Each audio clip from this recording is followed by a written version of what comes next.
Each year, participants from around the globe converge on the small town of Kanab, Utah, to take part in the Grand to Grand Ultra, a 170-mile journey starting at the rim of the Grand Canyon and ending at the Grand Staircase. They'll run through mountain ranges, scale cliff faces, and traverse miles of high desert to test their fortitude and determination.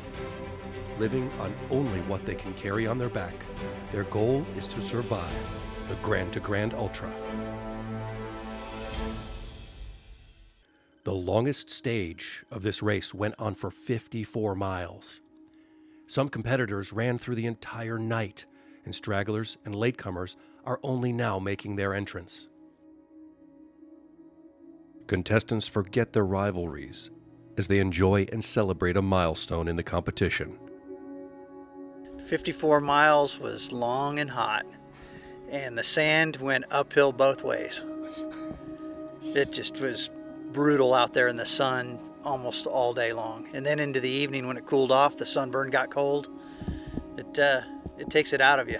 We had to rock climb a little bit. That set some people back, passed some people there. We had to go through some canyons and lost some people there. And then after the camp 3 or checkpoint 3, we had to go over some sand dunes that were a bit intense. As you walk up to the sand dune at night, the next flag would be straight up.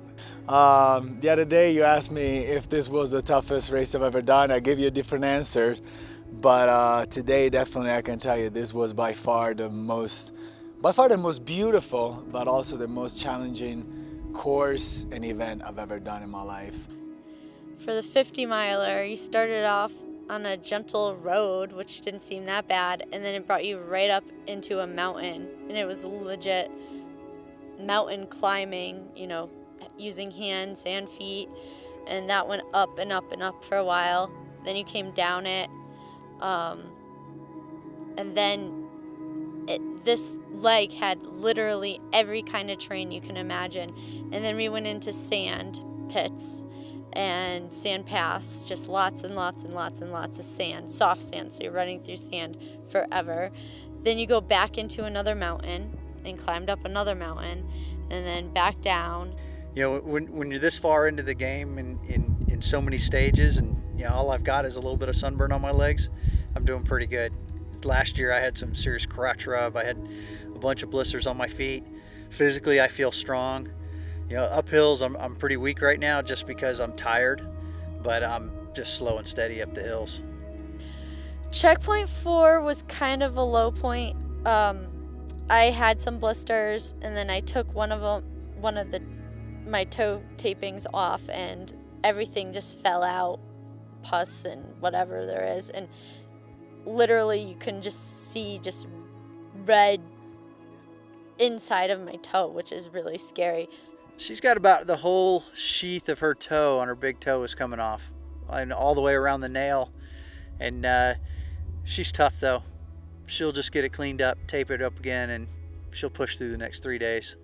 Stage 3, the long stage, it was a beast of a day. 53 miles through red rocks, sand dunes, a lot of sandy tracks, a lot of cross country. This was a tough day. It was sorting out the men from the boys.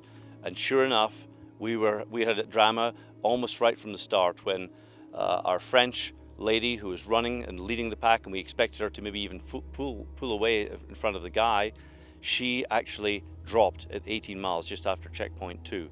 And what happened? Chantal van der Geest from the Netherlands, she just went straight to the front, and she's now the leader. She did it in, 14 hours, 35 minutes. But hey, the American, Sarah Lavender Smith, she came out as well. And now she's a veteran, she's done this before, she knows what is needed for the last 3 stages, and she's now close behind Chantal. For the men, Mickey Graglia is looking strong. He's doing really well. He won the stage. He did it in 12 hours and 13 minutes, really fast. But, oh, hey, what happened?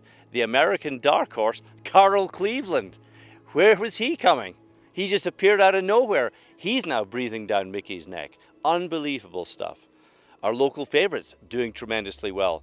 Todd Seliga, the park ranger who's got the record for the fastest traverse of the Grand Canyon. He's moved up 3 places to 12th. He was second overall on the stage, and Mike McTeer 19th. An amazing achievement for him. This local community, we've got a very small population in Kanab, maybe 4,500, maybe a little bit more than that. And the support from this local small town of Kanab has been just absolutely amazing.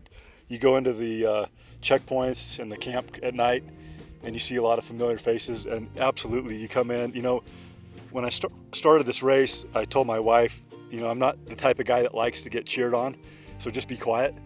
But you know, I've had the opposite reaction actually, or the opposite feeling is when I'm coming up towards the finish line and I hear all those people cheering. It's so motivational. I mean, I totally look forward to hearing the cowbell. As a matter of fact, that last stage last night from checkpoint 8 to here, I kept trying to imagine if I was hearing that cowbell. It was a cowbell in my head, and but I look forward to hearing that every day for sure. Looking for that first glimpse of the light. Yeah, exactly. Another stage complete, day 4 presents them with a chance to rest, lick their wounds, and refresh their bodies and minds.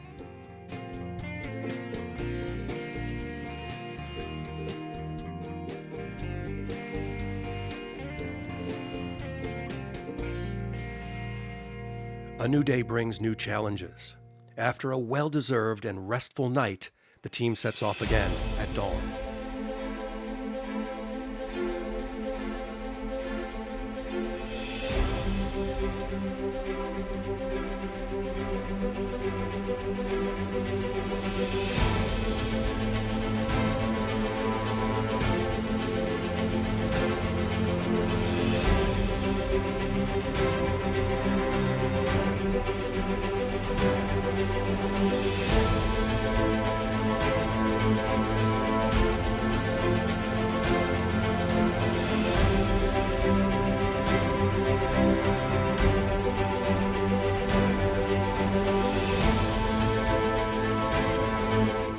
Racing ahead of the pack, they endure blistering heat, irrepressible thirst, and rocky paths in a determined quest for victory.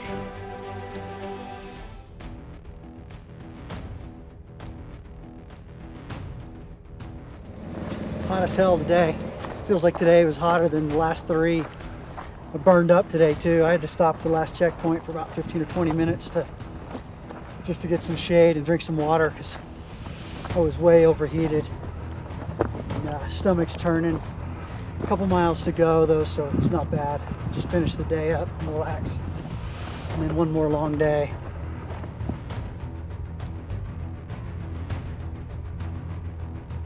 Travis Rolfe knows he has one more long day ahead. The punishing harshness of the terrain has been his enemy once again. Though exhausted and badly sunburned, he pushes ahead.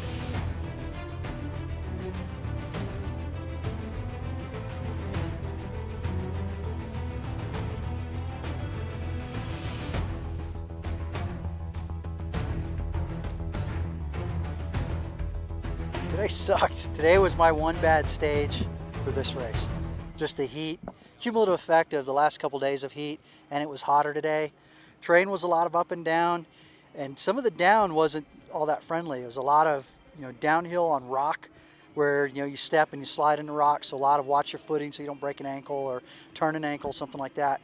But just today the heat got me. In the final checkpoint, I just stopped myself and sat down for about 15, 20 minutes, drank water in the shade, and it was only 3.5 miles away, but I just had to stop.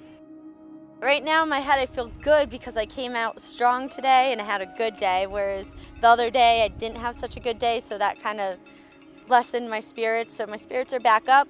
Overall I'm feeling all right. My legs are still really tight, gonna have to stretch them out. I have a few more blisters I'm gonna be popping later.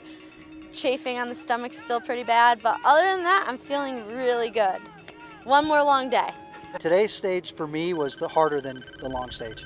And it was just, there was no cool off period. With the long stage, it got cold at night, so you had a chance to regroup and keep moving. This one, it was just, after the sun came up, it got hot and stayed hot. So I'm on mile 20, we just come out of the mountains, you're hot, you're tired, you're on this road and you're waiting for the checkpoint because you know it's right around the corner, you're waiting for the bell, waiting to hear the whistles.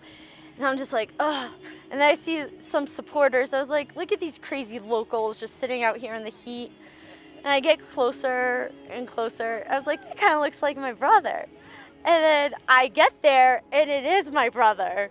And it just shocked me. I mean, it's absolute shock because, A, I hadn't talked to him before I did this. I hadn't talked to him in over 3 months. And I hadn't seen him in over a year. He just got out of Colorado with his hippie friends and drove here, and they've been looking for the course for 5 days and just randomly came across checkpoint 3. So that definitely, I think, put a big spike because the last 10K was pretty hard and intense, but that made a huge difference. I'm playing with calories, kind of low on food. I don't have any food, so I'm probably just gonna go easy tomorrow, have a good time, play with you guys a little bit, and enjoy the scenery, and the pressure's off, and actually I'm having fun and I'm happy. I was following that creek the whole way for miles and miles and miles, and I said, and then I found at the aid station, they told me that was the last point and I could get in, and so I got in and took off my shirt, got a clean shirt. I think you guys got some footage of that. This game more than exciting today was unbelievable. It was awesome. I think someone might have slipped something in my drink last night, but I woke up this morning and Gary was like, bit of a jog? Yeah, okay, awesome. So we did a 20-minute jog and then flew to checkpoint 2, walked up a few hills and then felt good. I'm ready to go home and just be a regular guy and fix the things in around the house and movie night with the kids. It's two more days, guys, and to my wife and my kids, I love all of you guys. I'm never gonna do this again. Yeah, one more long stage. Another marathon tomorrow. A little bit up and down. Should be beautiful though. The slot canyons, the painted cliffs should be nice. Not as much sand tomorrow. Not as much elevation up and downs like we'd had the last several days. And then it should be cooler at the base camp tomorrow night too, because we're gaining a little bit more altitude as we go.